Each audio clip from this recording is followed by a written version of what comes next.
J'ai lu ton mail. Hello, bienvenue dans Productif et Serein, l'émission des gens productifs et sereins. Bonjour Emma, bonjour Geoffrey. Bonjour Romain. Salut Romain, salut Emma, bonjour tout le monde. Bonjour Geoffrey. J'ai lu ton mail. Alors, dans cet épisode de J'ai lu ton mail, cette semaine, j'allais dire, en tout cas aujourd'hui, je vais vous parler de ce qu'on appelle les OKR. Est-ce que vous savez ce que c'est les OKR ? Ça me parle, ça fait écho avec Google pour moi les OKR. Ah, exactement. Emma, ça te dit quelque chose ? Pas du tout. Pas du tout, pas plus que ça. Ok. Les OKR, et on va voir pourquoi il y a un rapport avec Google, ça veut dire objectifs et résultats clés, en anglais évidemment, Objectives and Key Results. Et ça a été popularisé par Google, mais évidemment, ça vient pas de chez Google au départ. Enfin, évidemment, c'est pas évident du tout d'ailleurs, mais ça vient pas de chez Google au départ. Alors, à quoi ça sert, juste pour que vous ayez un peu le scope du podcast d'aujourd'hui? Ça sert finalement au niveau d'une entreprise à fixer des objectifs qui parlent aux gens qui les reçoivent et qui vont aider à l'exécution de la stratégie et à l'alignement de toutes les personnes sur la réalisation de cet objectif. Donc, c'est un peu ce que le Graal que tout le monde cherche quand il s'agit d'exprimer des objectifs et des résultats clés. Je vous partagerai au cours de route pourquoi moi ça m'a bien plu, parce que chez NXL6 en fait on s'est intéressé à ça en 2018-2019, on a mis en place, on a essayé de mettre en place un peu tout seul au départ, on s'est mangé comme il se doit. Et puis on s'est fait un petit peu aider, on a été chercher, donc maintenant on voit un peu mieux la chose. Et il y a plein de trucs très plaisants là-dedans. Pour moi, le truc majeur, le plus plaisant de tout, je le dis dès maintenant, mais je le répéterai peut-être après, c'est que ça permet de faire des objectifs qui sont pas forcément ce qu'on a l'habitude d'appeler un objectif, mais qui sont ce qu'on veut vraiment faire. Par exemple, on peut imaginer quelqu'un qui aura un restaurant et qui se dit « Moi, je veux faire la meilleure côtelette de bœuf du monde ». Forcément, si on lui dit ça, c'est un objectif. Enfin, s'il dit ça, c'est un objectif, il faut dire oui, bon, ça, c'est une vision, une mission, tout ça, c'est un peu. Mais bon, on va pas encoder ça comme étant un objectif dans une société. Et ben avec les OKR, si. Et moi, ça me plaît parce que finalement, ce que se veut cette personne, c'est faire les meilleures côtelettes du monde. Voilà, c'est ça qu'elle veut. Et donc, moi, je trouve ça intéressant de partir de là. J'entends ta motivation, ta passion même, qui pas forcément pour la transparaît dans le côtelette, micro. si tu veux. Pas forcément pour la côtelette en soi. Je ne voudrais pas qu'on s'aliène, évidemment, tous les véganes. Mais c'est juste c'est un exemple pour dire que ça permet d'encoder la réalité de ce qu'on veut, finalement. Et après, évidemment, on va se poser la question de savoir comment on va arriver à ça. Mais au moins, c'est pas un truc qu'on jette sur le côté pour se retrouver avec un objectif qui est un peu sec, qui finalement plaît à personne parce qu'on se retrouve avec des chiffres, on a l'impression d'être dans un tableau Excel. Voilà. Donc, c'est une manière de redonner un petit peu, pour moi, de vie et d'air dans la fixation d'objectifs. Hop. Du coup, voilà. Grosse promesse, hein. Grosse T'as tout de suite, t'as posé la barre haut pour cet épisode. C'est ça, mais j'en ferai peut-être plusieurs, alors du coup, parce que non, mais c'est intéressant. Et puis je ferai peut-être venir Jean-Luc, un de ces gars, pour qu'il nous échange un peu là-dessus, puisque c'est notre spécialiste, ça peut être intéressant. Mais donc, forcément, si votre équipe a de la difficulté à expliquer une stratégie à son d'entreprise, si les gens ont du mal à retenir ce qu'on attend d'eux, s'ils ont du mal à même citer les objectifs ou la stratégie de l'entreprise elle-même, ce qui est le cas pour un nombre étonnamment conséquent de collaborateurs, hein. Je pourrais vous retrouver la stat, mais c'est un truc assez hallucinant. Je crois que c'est quelque chose comme 95% des employés ne comprennent pas la stratégie de leur entreprise ou ne connaissent pas. Enfin 15%, hein. Alors c'est énorme. C'est juste monstrueux, quoi. Voilà. Si on parle des cadres intermédiaires, j'ai retrouvé, c'est une étude de 2015, 45% des cadres intermédiaires n'arrivent pas à nommer une seule des priorités de leur entreprise. Une seule. Une seule, c'est fou, quoi. Aïe. C'est fou. C'est près de la moitié, quoi. Alors que normalement, souvent elles sont placardées, envoyées partout et tout. Et puis bon, 9 sur 10 n'arrivent pas à mettre en œuvre leur stratégie. Ça, c'est une étude un peu plus ancienne de 2005, donc ça commence à dater un peu, mais enfin quand même, ça dit bien ce que ça veut dire, il y a un problème, quoi. C'est pas très étonnant finalement qu'ils puissent pas mettre en place la stratégie s'ils comprennent pas. C'est ça. C'est vrai que c'est assez logique. J'avais pas vu ça comme ça, mais évidemment ça a du sens. Voilà. Du coup, les OKR vont être là pourquoi ? Pour donner un moyen d'assurer que au moins les collaborateurs se focalisent sur les activités qui répondent aux objectifs qu'on leur donne, d'aligner l'entreprise évidemment sur ces objectifs, et puis de mettre en place finalement un système de gestion de performance qui va parler un peu à tout le monde. Ça va pas être pour fliquer tout le monde, hein, mais c'est juste pour que tout le monde puisse participer à l'élaboration de tout ça. Alors, tout ce très grand préambule pour dire que donc ces objectifs et ces résultats clés, finalement c'est très simple. Et c'est un peu le danger finalement de la simplicité, c'est qu'on a l'impression qu'on peut le faire tranquille tout seul.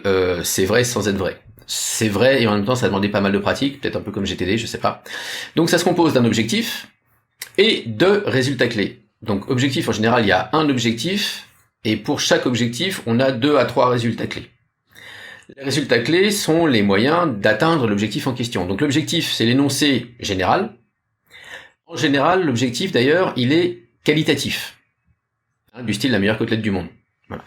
Et à partir de là, on se dit maintenant, on va réfléchir à des résultats, et ces résultats clés, eux, ils vont être quantitatifs, la plupart du temps.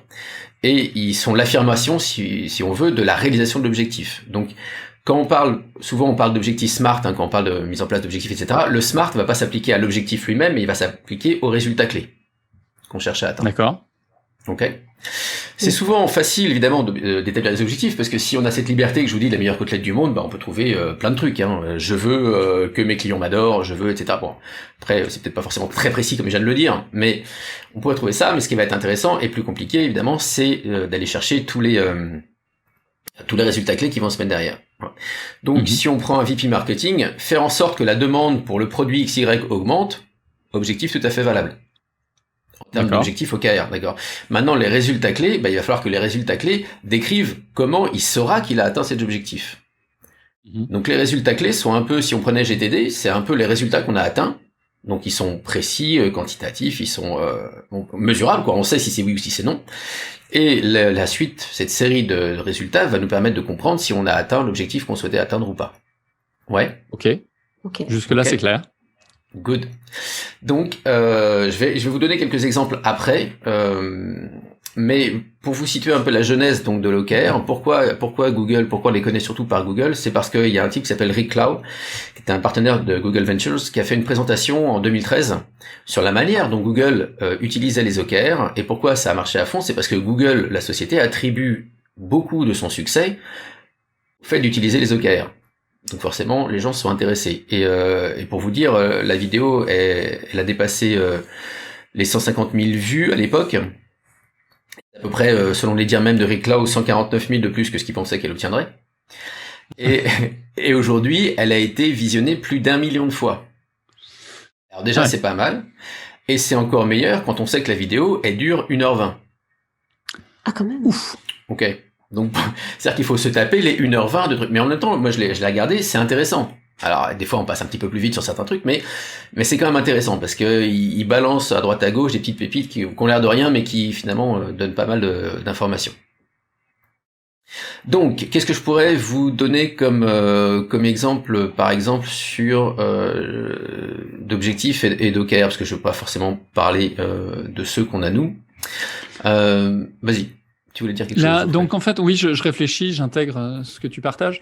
L'objectif, en fait, ça serait le cap, la direction que tu veux prendre. Je sais pas si on fait un métaphore avec un bateau ou un truc comme ça. C'est OK, on va à 90 degrés est et c'est la direction à prendre. Et en fait, les seuls éléments qui sont... Ouais, vas-y. Ou même on va à Nouméa, quoi. On va à Nouméa, on va au soleil. Allez, ok. Donc c'est finalement, ça peut être quelque chose de très générique, très général.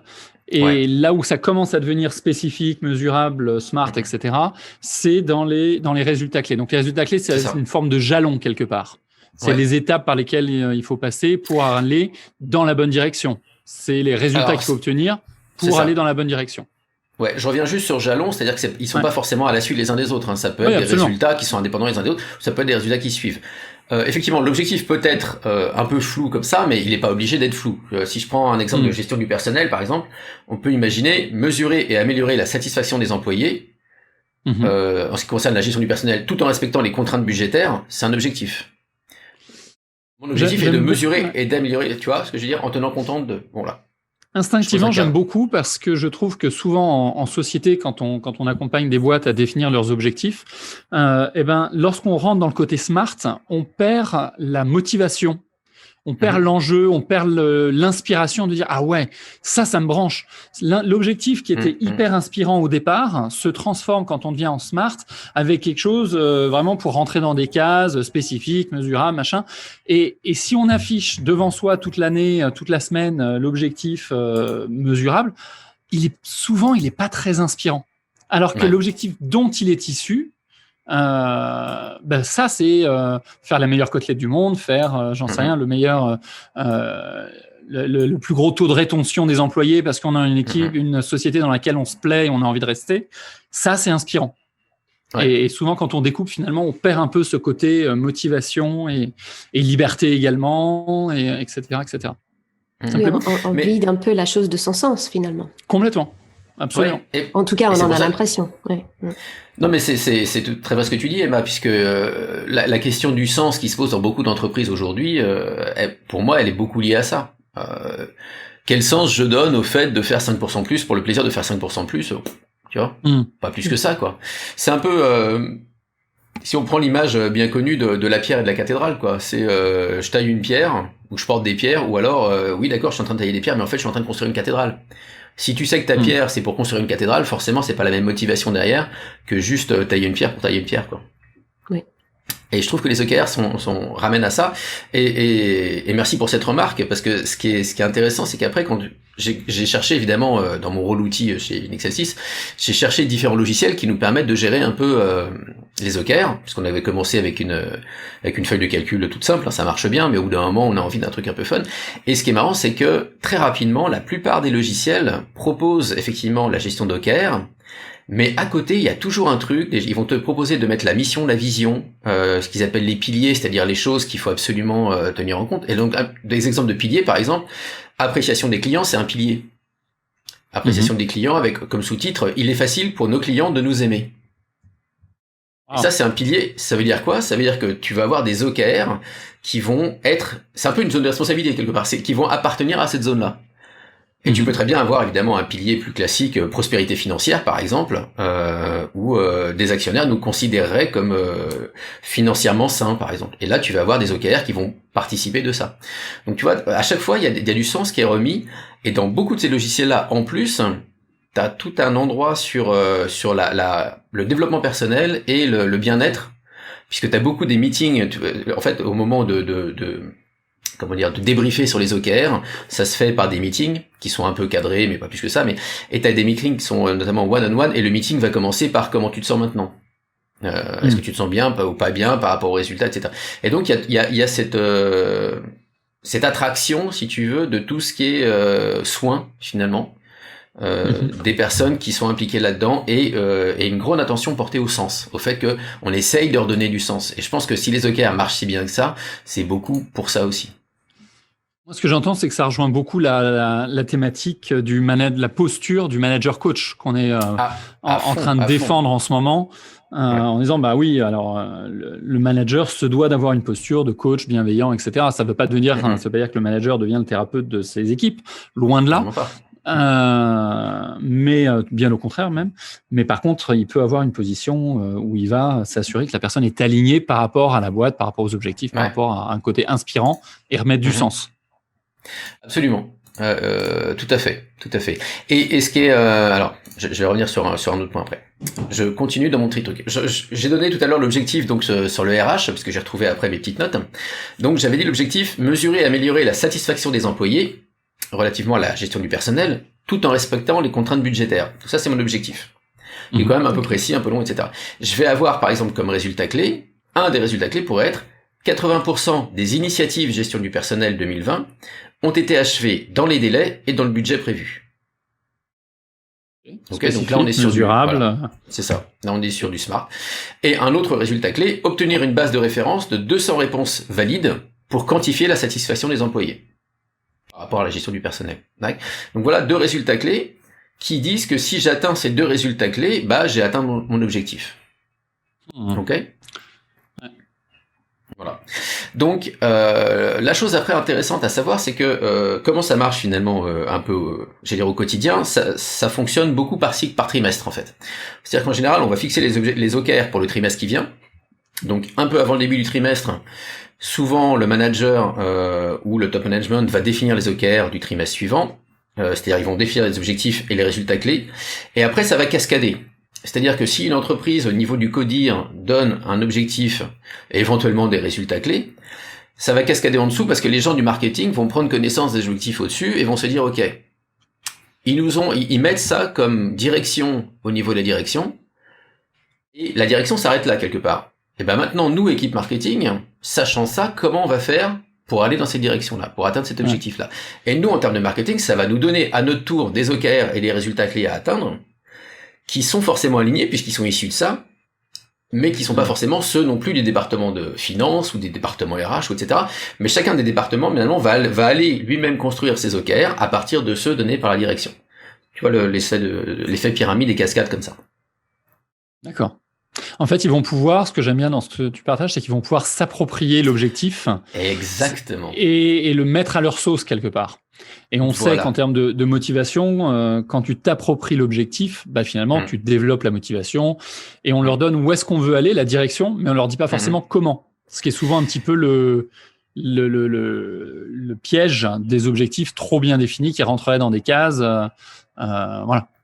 Et surtout, et d'autant plus, je vais d'autant plus dans ton sens que le comment, c'est eux qui l'ont, en général. C'est-à-dire que il y a un moment où l'expert, ça reste l'expert et c'est lui qui va savoir comment arriver à son truc. Et donc, on leur redonne le pouvoir aussi sur la définition des objectifs. On court à l'ensemble. Donc ça, je trouve ça assez extraordinaire aussi et je trouve que ça marche très très bien. Alors, après, l'autre truc, donc tous les trimestres, on va faire ça. Donc en début de trimestre, un petit peu avant le début du trimestre, on forge nos OKR, etc. On en discute un peu entre nous, pourquoi pas, en termes d'équipe. On a le droit de faire des croisements, de proposer, de discuter, etc. Et après, on va commencer, donc le trimestre commence, on y va sur nos OKR. On va se faire des meetings, alors il y en a qui vont faire toutes les semaines, il y en a qui vont faire toutes les 15 jours, ça va dépendre, juste pour voir si on est bien dans la direction qu'on veut, qu'on donne, hein. Donc on peut se mettre des KPI, c'est-à-dire des indicateurs de performance si on a envie. On va suivre nos,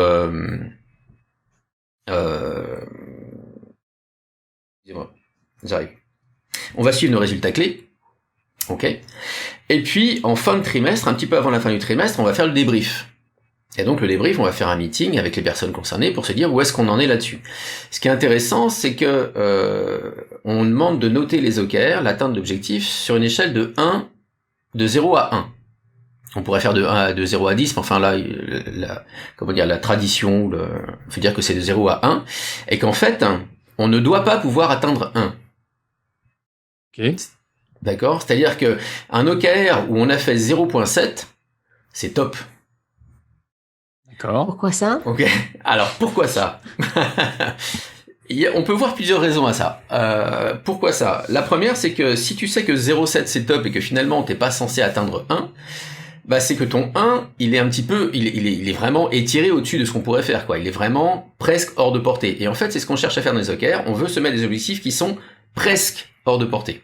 C'est-à-dire qu'on devrait pas pouvoir les atteindre. Alors des fois on y arrive. C'est pas non plus une interdiction de le faire. Et pourquoi? Mais parce que ça nous pousse vers l'avant. Ça nous motive à essayer de trouver un truc qui est un peu ambitieux. Et en même temps, il faut quand même que ça soit crédible. Parce qu'il faut pas qu'on se dise, ouais, mais ça, juste 1 million dans une semaine alors que je viens de démarrer mon entreprise, à moins de vendre un produit à 1 million et d'avoir déjà client, c'est juste pas la peine, quoi.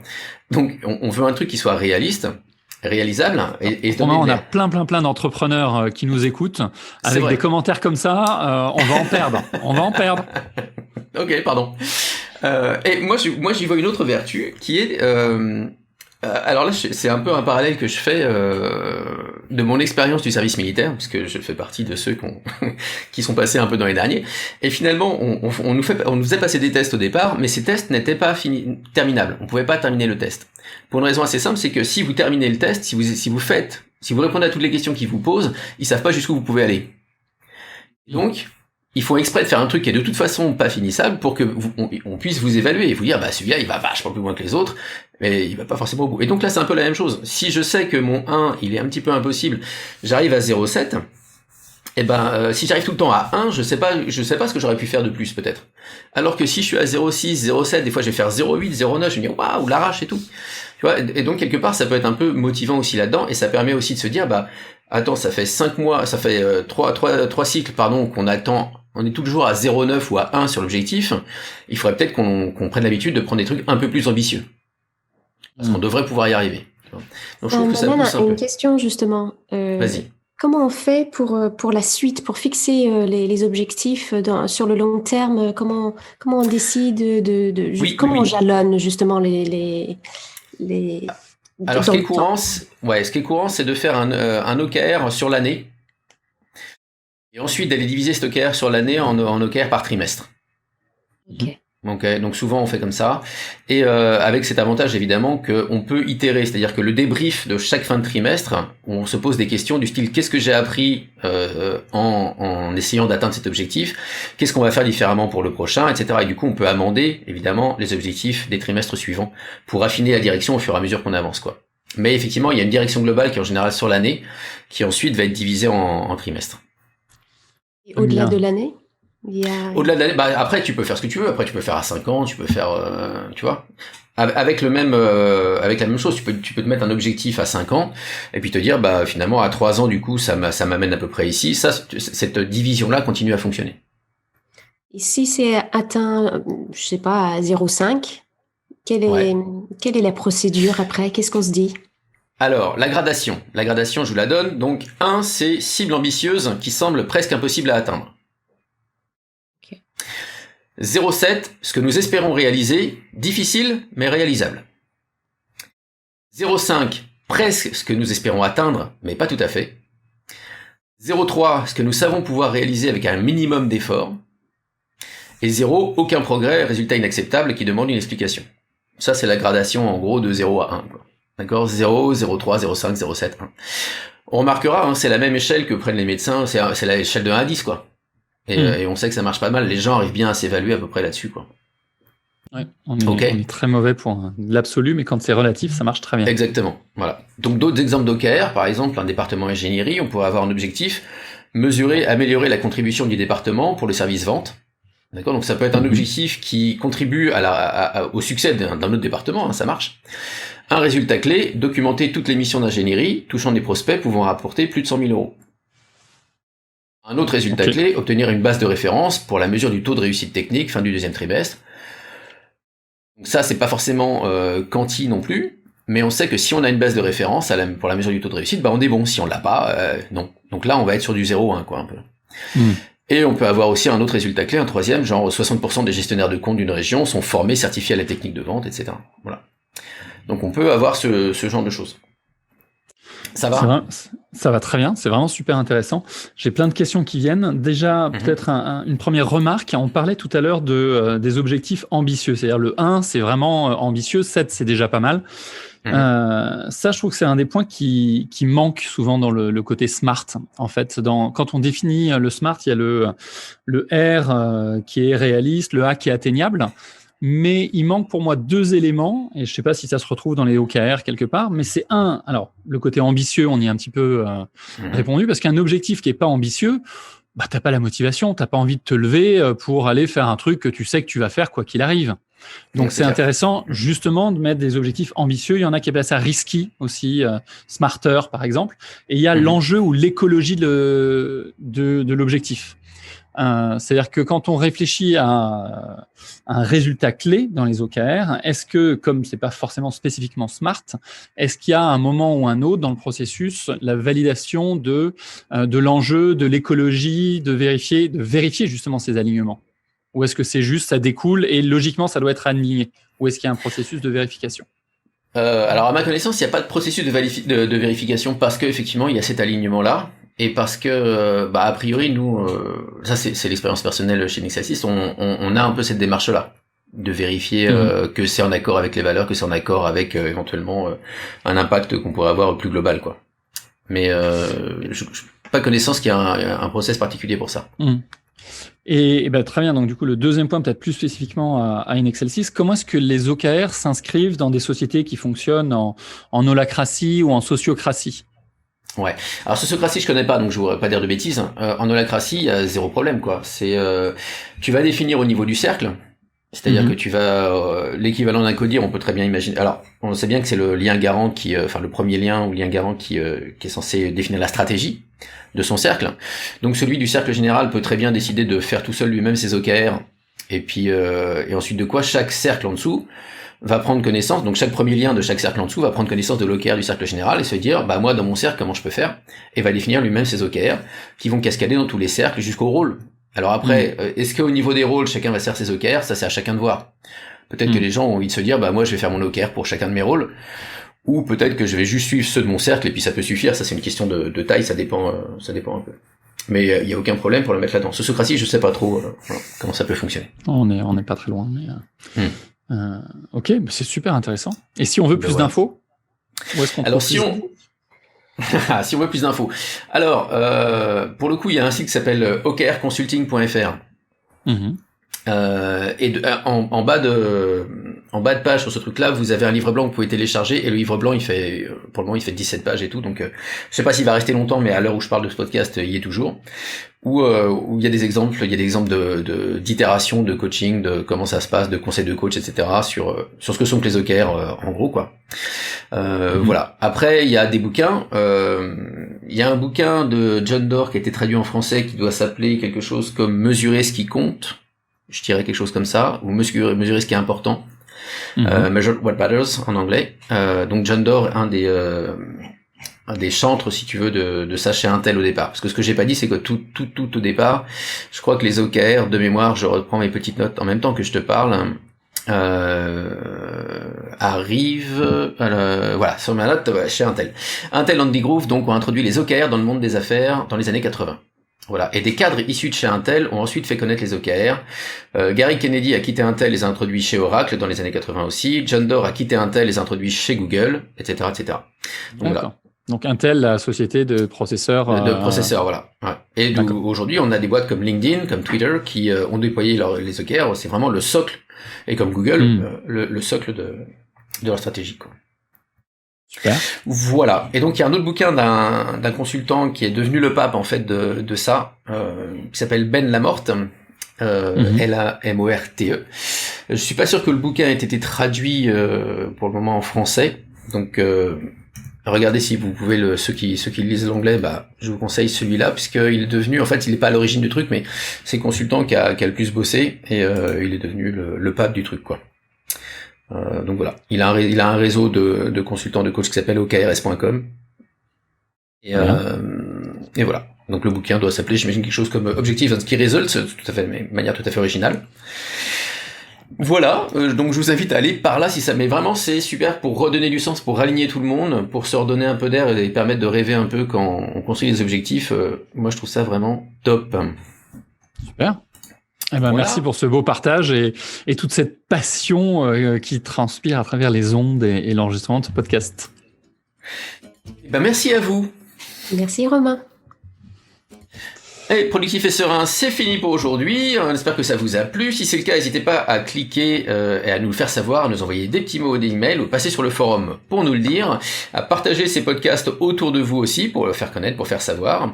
Et on vous retrouve au prochain épisode. À bientôt.